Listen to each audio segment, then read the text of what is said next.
Assalamualaikum warahmatullahi wabarakatuh. Selamat berjumpa kembali di channel. Pada kesempatan kali ini, saya akan membawakan satu buah cerita yang berjudul Hantu 1 Triliun. Thread dari Bayu Biru. Sebelum kita memulai ceritanya, alangkah baiknya kita berdoa terlebih dahulu. Bismillahirrahmanirrahim.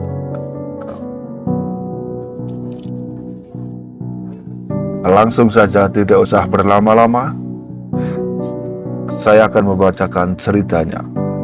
Selamat mendengarkan.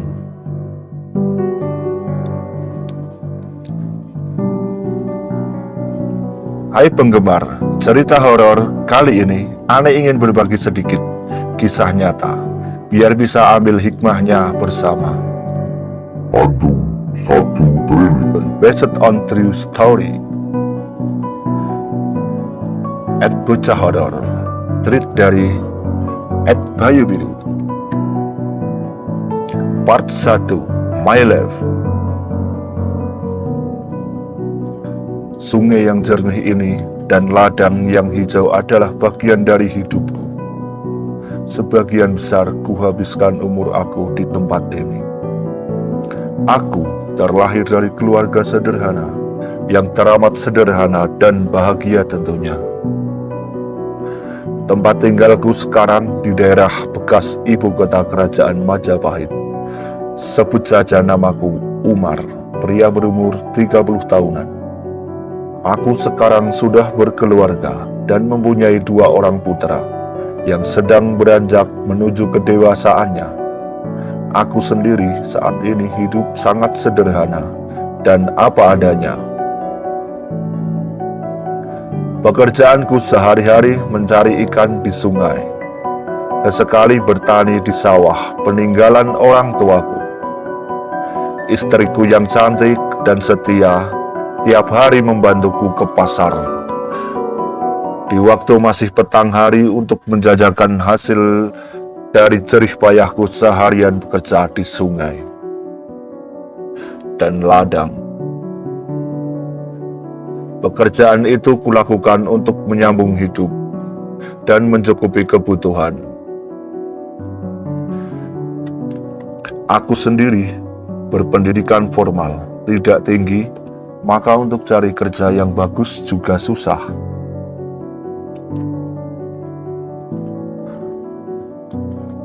Akan tetapi, kehidupan di desa mendukungku karena bisa hidup seadanya, ditambah suasana kekeluargaan yang kental, nyaman dan tenang.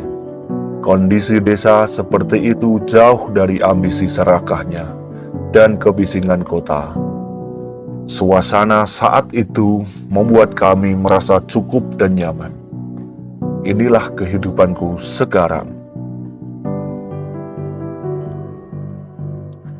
Aku dulu pernah belajar sedikit ilmu agama, dan aku mempunyai beberapa guru yang berada di Jawa Tengah dan Jawa Barat. Akan tetapi sekarang sudah meninggal semua. Mungkin ilmu yang sedikit ini akan menjadi bekal ke depan merubah kehidupanku gelap. Kata bapak dan emakku, aku terlahir sebagai anak istimewa, tapi aku tidak pernah menghiraukan semboyan dan julukan itu. Aku hanya merasa semua itu pendapat bapak dan emakku saja. Toh aku juga merasa biasa-biasa saja, tidak ada yang istimewa dariku. Akhirnya benar semboyan mereka yang pernah mereka ucapkan itu. Dikala menjelang umur 17 tahun, panca indraku banyak yang aneh. Sebelumnya kita mulai nampak sedikit dan terasa, tapi masih samar-samar. Sesudah kitan, dan di saat tepat usia 17 tahun, aku sudah bisa melihat, mendengar dengan jelas. hal yang aneh-aneh, yaitu makhluk dari dunia lain. Kemampuan ini makin terasa ketika aku bertemu dengan guru yang membimbingku selama ini sampai beliau wafat. Tapi untuk saat ini aku hanya fokus di kehidupan nyata saja. Dunia perdemitan atau dunia gaib semacam itu sudah lama ku tinggalkan. Dulu pernah bergelut dengan dunia semacam itu, tapi hanya sebentar, tidak sampai 1 tahun, karena tuntutan ekonomi dan keluarga. Saat itu, aku berpikir dunia semacam itu hanya untuk main-main saja, tidak bisa dipakai untuk mengais rezeki. Akhirnya, aku hanya fokus bekerja dan sampai akhirnya, kerja kerasku dan kesabaran selama ini membuahkan hasil. Sekian lama, akhirnya bisa membangun gubuk kecil di tanah peninggalan orang tuaku. Tepatnya tahun 2012, impian besar dari keluarga kecil kami yang teramat sederhana. Rumah itu cukup untuk berteduh di kala terik matahari, berlindung di kala hujan tiba. Bersambung ke part 2.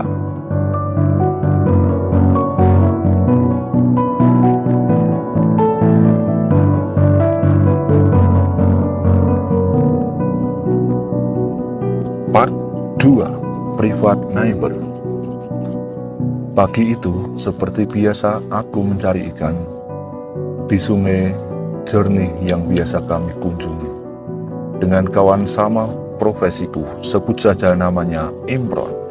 Kebiasaan kami dan orang-orang waktu cari ikan, HP dan lain-lain, kami tinggal di tanggul sungai. Kami biasanya mencari ikan dari pagi sampai sore. Saat itu alat perang kami yaitu pancing dan jala sudah kugunakan dari pagi. Kami rasa sudah cukup hari ini dengan hasil yang lumayan banyak, sekitar 7 kiloan.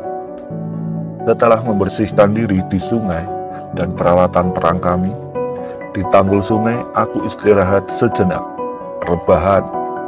Di tanggul sungai saat masih rebahan, aku coba lihat HP yang dari pagi hanya tergeletak di atas bajuku dan melihat histori panggilan.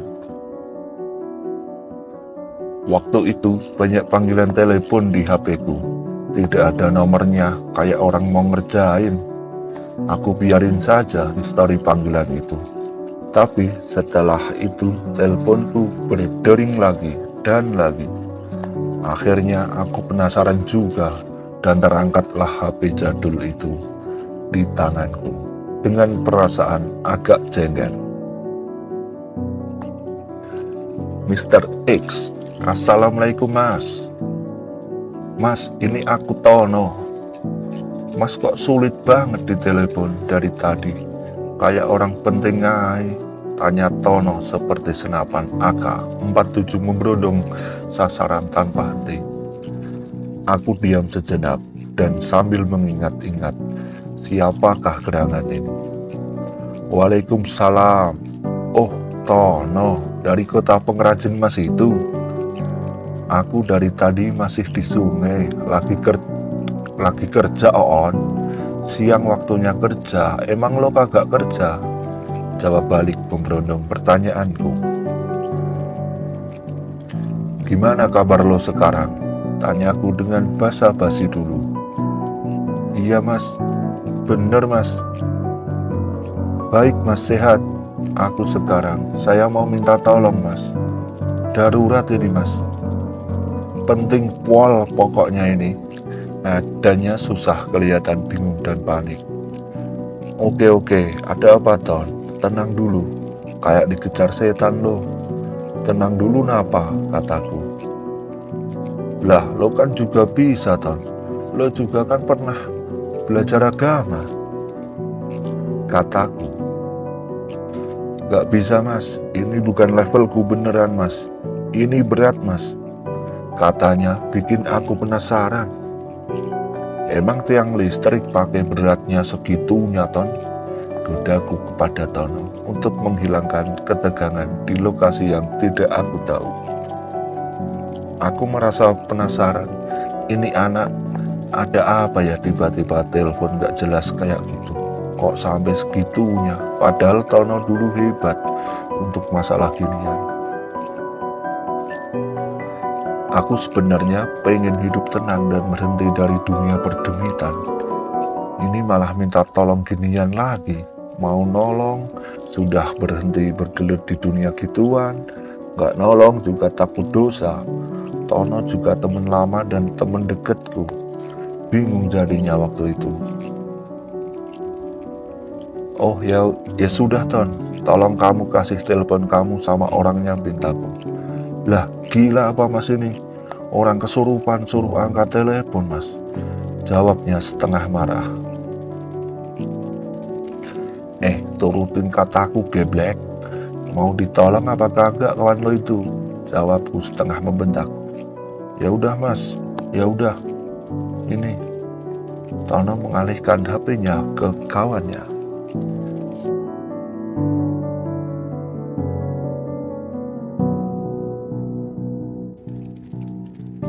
Lu jangan ganggu, orang sudah pergi sana, bentakku pelan. Tut, tut, tut. Telepon terputus. Ade, pulsa Tono habis tuh kelihatannya. Biarin, emang aku pikirin kalau butuh pasti telepon lagi, gumam dalam hati. Tak lama kemudian, belum sampai mau ngajak Imron beresin ikan, buruan yang kami tangkap, HP-ku sudah memanggil-manggil. Kalau bukan lo Ton, udah aku citak pala dari tadi, ganggu orang lagi cari ikan. Halo Ton, ada apaan lagi? Tanya. Mas, orangnya pingsan, katanya dengan semangat. Biarin aja, ntar bangun sendiri, kataku asal setengah jengkel. Mas Sumar apain kok bisa kayak gitu? Apa pengen rayu atau marahin hantunya? Tanya Tono. Enggak aku apa-apain Tono, cuma aku suruh enggak ganggu saja, jawabku. Wah, ini bocah kepo mulu, tapi tumben dia kayak gini seumur-umur. Aku kagak pernah tahu tingkahnya dia kayak gini dalam pikirku. Mas Umar, kapan kamu di rumah mas? Tanya Tono dengan penuh harap. Tiap hari di rumah Tono, tapi sore. Kan lo tahu sendiri aku kerjanya apa. Lo niat ngejek apa nyindir? Tanya aku agak gengsi. Maklum, Tono sekarang sudah berhasil hidupnya dengan ekonomi yang cukup mapan dan sukses. Padahal dulu aku dan Tono berangkat belajar agama bersama. Dan kami dari keluarga orang yang biasa saja. Mungkin bisa dikatakan keluarga yang kelewat sederhana. Nggak gitu mas, aku pengen ngajak orangnya ke rumah mas, biar mas beresin masalahnya, pinta Tono dengan nada memohon penuh harap. Aduh Ton, aku kan pernah bilang aku udah berhenti dari yang namanya gituan. Aku juga udah janji sama istri dan anakku. Masalahnya juga udah banyak, jangan ditambah mulu Ton. Kapan aku bisa hidup tenang kalau gini terus? Kataku menolak dengan halus. Ayolah mas, kali ini saja, rayu Tono. Bersambung ke part selanjutnya. Terima kasih.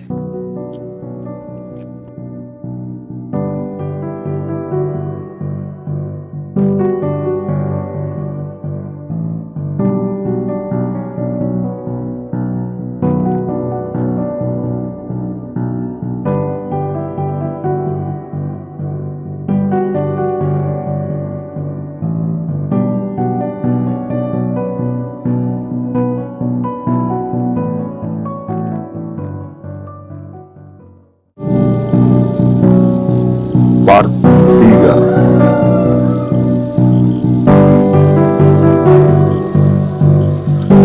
Gaussian Girl.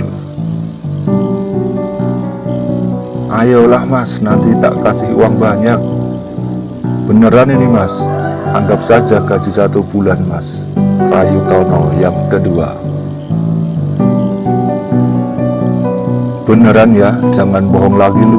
Awas kalau bohong lagi, aku sumpahin hidup lo susah seumur hidup, ancam lu. Iya Mas, bener, aku gak bohong, sumpah. Ya elah, pakai nyumpahin segala Mas, jawab Tono. Ya udah kalau gitu 5 hari lagi lo datang ke rumahku ya. Sorean saja dodol, habis asar, kataku.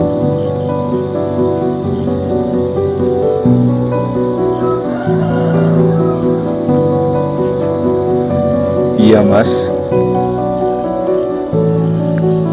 terima kasih. Assalamualaikum, katanya bersama menutup teleponnya. Sialan Tono, ada aja dari dulu sukanya bikin ulah. Gak mau hidup temennya tenang dan damai, kataku pelan. Ada apa Mas? Kok kelihatannya kesel gitu? Bang, telepon dari siapa? Tanya Imron yang keponya sudah tinggi. Ya Samron, tuh si tukang usil Tono dari kota pengrajin emas. Ada-ada saja ulahnya dari dulu. Biasanya iseng ngajak main kagak jelas dan sukanya bikin orang susah teranggu. Oh gitu toh Mas, si Tono lagi, jawab Imron. Ya udah yuk Bron, kita pulang. Bagian ikan aku udah kan, tanyaku. Ya sudah Mas, jawab Imron. Biasanya aku kalau mencari ikan sama si Imron dijadikan satu wadah dulu. Kalau mau pulang baru dibagi rata dan dibungkus pakai kantong plastik besar per orang. 5 hari kemudian Tono benar-benar datang. Waktu itu aku masih ingat di hari Rabu. Aku yang dari tadi duduk jongkok di teras sambil merawat tanaman yang ada di teras rumah, sedang asik-asiknya pandanganku menoleh ke depan rumah. Sore itu kendaraan mewah merek Eropa berhenti tepat di depan rumahku. Kendaraan yang jarang ditumpangi oleh orang-orang biasa, karena setauku hanya orang yang benar-benar mampu saja yang bisa beli kendaraan kayak gini. Masa Tono udah begitu tajirnya ya? Kan lama juga kakak bertemu dengan manusia usil itu.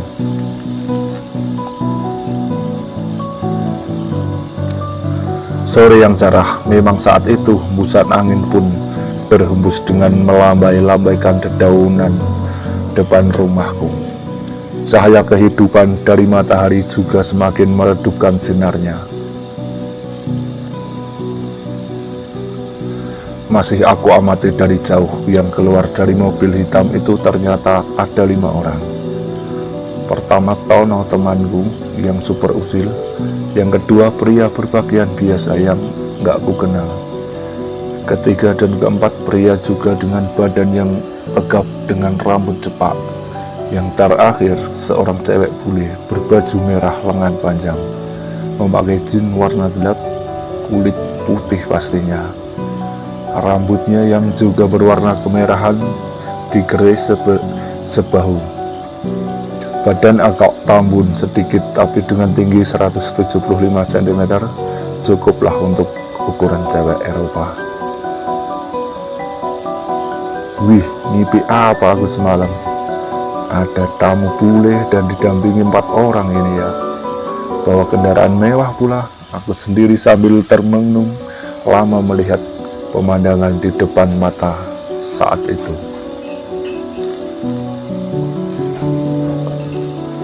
Perasaan semakin penasaran dan penasaran, ada apa gerangan mereka ini?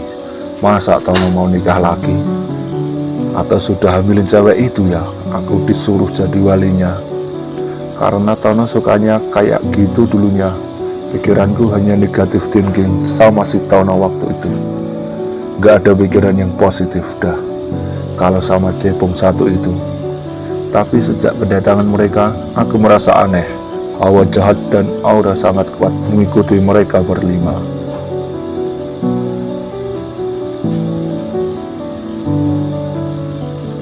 Masih kuamati si cewek bule jalan di belakang didampingi dua orang tersebut, sedang Tono dan supir berjalan di depan menuju rumahku.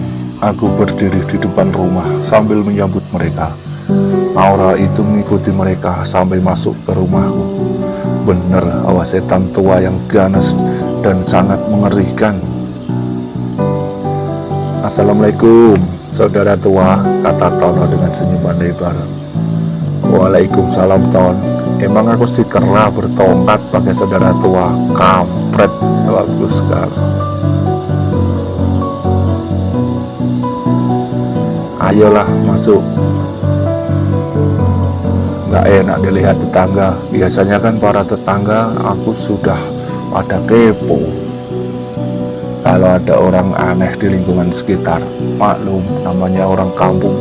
Apalagi ini gadis bule yang dibawa, kataku.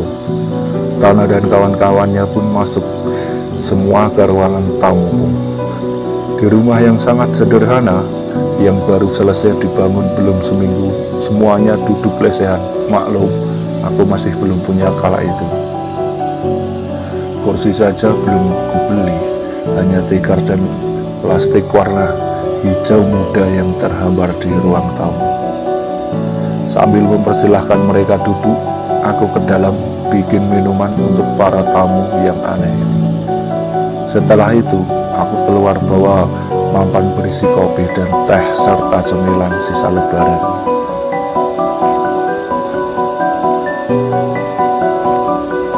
Di ruang tamu, Tono duduk berhadapan denganku, sedang di sebelahnya kelihatannya tadi sopirnya, dan cewek bule tersebut ada di sebelah samping kiriku, didampingi dua pria yang berpakaian batik.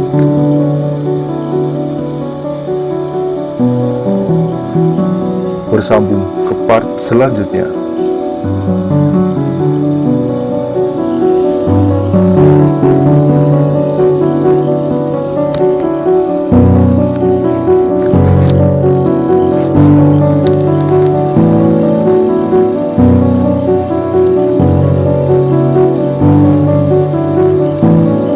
Part 4, The Idol. Mas sebelah saya ini namanya Mas Adi, ajudan dan juga orang kepercayaan kakek neneknya Mbak itu, kata Tono sambil menunjuk cewek bule yang berada di sampingku. Diiringi anggukan kepala dan senyum tipis Mas Andi. Dan itu namanya Mbak Ane. Untuk di samping kanan kirinya itu bodyguardnya Mbak Ane, kata si Tono lagi sambil menunjuk dengan jari telunjuk kedua. Bodyguard hanya mengangguk, sedangkan Ane sendiri hanya diam dengan tatapan kosong. Mbak Ane ini dari Eropa loh Mas, kata Tono meyakinkan. Iya Ton, jawabku yang dingin. Dengan cepat aku mengambil suasana di ruang tamuku. Saya rasa memperkenalkan diri pada dengar Tono ngomong kepedean tidak jelas daripada mendengarkan Tono kepedean tidak jelas. Mas, Mbak, saya nama Umar, kataku sedang memperkenalkan diri. Kira-kira ada masalah apa Mas? Dan apa yang terjadi dengan semua ini? Tanya aku kepada semua yang berada di ruang tamu. Waktu itu suasananya Tono dan Mas Andi saling berpandangan, memainkan kode untuk siapa yang pantas menjelaskan semua kejadian yang dialami selama ini.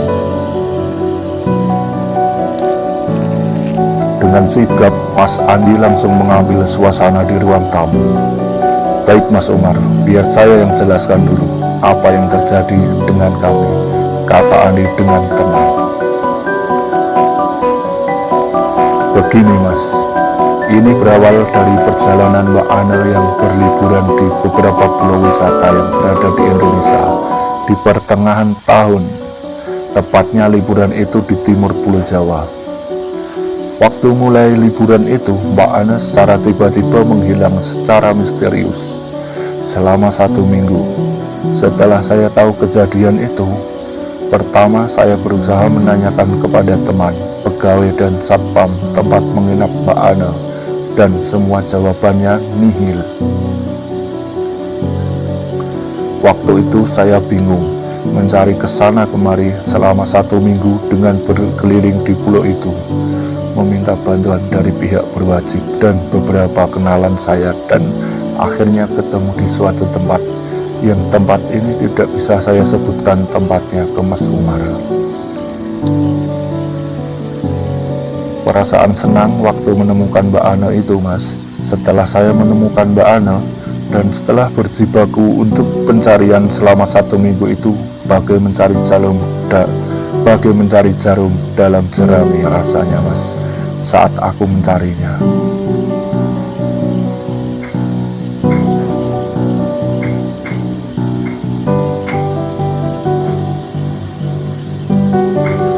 Tapi setelah penemuan Mbak Ana yang pertama kali itu, ada yang aneh dengan Mbak Ana. Mbak Ana yang biasa terlihat ceria dan berpakaian modis, waktu saya temukan pertama kali ini dengan kondisi tatapan kosong, tampak aut-autan. Maaf, dia seperti gelandangan. Terus gimana? Tanyaku dengan menghela penjelasan Mas Andi. Akhirnya saya bawa pulang ke hotel di mana Mbak Ana menginap selama ini. Waktu saya bawa kembali ke hotel, tidak ada yang aneh. Akan tetapi, waktu menjelang malam, tiba-tiba Mbak Ana diam sambil mengingat kejadian di hotel. Melanjutkan cerita dengan nada datar dan sedih, yang sebelumnya duduk dengan tatapan kosong, bangkit berdiri dengan mata melotot. Lidah dijulurkan dan kedua tangannya bergerak seperti orang menari. Dari situlah saya mulai ketakutan. Bingung saya, berdiri dan lari secepat kilat keluar kamar. Sambil berlari mencari bantuan ke pihak keamanan hotel, saya bertanya dalam hati, apa yang terjadi selama Mbak Ana hilang? Selama 1 minggu ini, apa saja yang dilakukan? Tanda tanya. Kejadian itu kapan, Mas? Tanyaku lagi, dengan penasaran memotong ceritanya. 2 tahun yang lalu, Mas, jawab Mas Andi dengan putus asa dan muka sedih. Suasana di ruang tamu seketika hening. Aku pun terdiam memikirkan dan mencoba menebak apa yang terjadi di dalam cewek bule ini.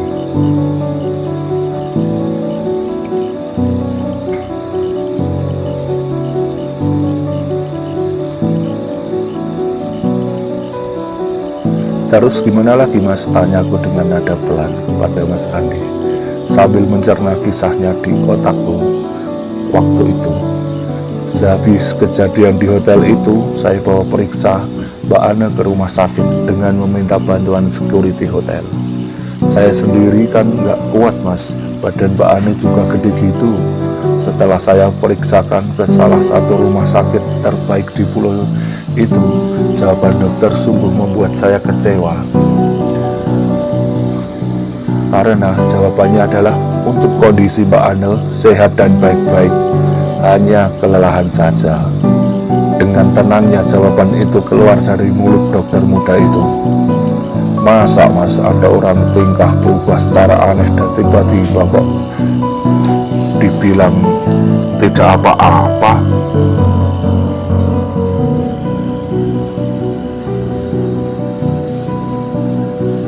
Dalam hati waktu itu penuh curiga dan tak terima atas persepsi dokter muda itu.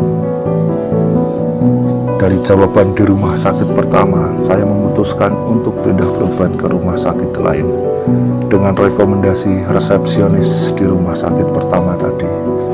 Dan lagi-lagi jawaban yang saya dapat sama dari rumah sakit kedua, ketiga, dan seterusnya di pulau itu. Hanya kecapean, sampai akhirnya saya bawa ke rumah sakit di Pulau Jawa, Mas, karena saya beranggapan rumah sakit di Jawa lebih baik. Tapi saya lagi-lagi kecewa, Mas, karena hasilnya pun sama dengan rumah sakit di pulau sebelumnya. Sebenarnya saya juga sempat kepikiran, Mas, untuk membawa Mbak Ana ke orang pintar di sana. Tapi namanya orang bule, Mas, masa percaya sama sebangsa pelik dan ilmu gituan. Akhirnya saya juga capek, Mas, karena sudah berbulan-bulan, sudah sangat banyak rumah sakit yang dikunjungi, akan tetapi tiada hasil. Kebetulan waktu itu masih di Jawa Timur, di rumah sakit terakhir kami kunjungi sebelum ke pengobatan alternatif. Saat itu ada seorang dokter menyarankan kami membawa pengobatan alternatif atau orang pintar dan sejenisnya. Lah, dari sini saya bisa membuat alasan kepada kakek neneknya Mbak Ana untuk pengobatan alternatif, dan untungnya mereka menyetujuinya. Pada akhirnya saya mencoba memulai ke orang pintar di sisi timur pulau ini. Terus gimana mas hasilnya? Tanyaku lagi memecah penjelasan sang ajudan Mbak Ana. Pertama, saya ke orang pintar ini, dan dideteksi ternyata ada sosok hantu dengan klarifikasi sejenis leak. Tapi orang ini pada akhirnya angkat tangan mas, dengan alasan makhluk di tubuh Mbak Ana terlalu kuat. Saya saat itu down mas, dan bingung mau cari di mana lagi. Tapi berbekal info dari orang pintar pertama tadi, saya mulai mencari informasi pengobatan alternatif, dukun dan orang pintar, kiai dan sejenisnya. Karena saya kasihan Mbak Ana mas, semakin lama semakin sering kambuh penyakitnya. Dengan kondisi seperti itu, saya putuskan untuk menyewa pengawal karena saya takut kalau sendirian menghadapi ini dan tidak kuat tenaga saya menahan Mbak Ana saat kambuh. Itulah alasan saya bawa rekan bodyguard ini, kemampuan saya pergi saat ini. Karena setiap Mbak Ana kambuh, dia langsung marah-marah, tidak jelas, serta berlarian dengan mata melotot dan kedua tangannya menari-nari selayaknya leak berpesta. Dengan bantuan mereka, minimal saya bisa mengondisikan keadaan Mbak Ana saat kambuh. Terus kakek nenek Mbak Ana gimana mas?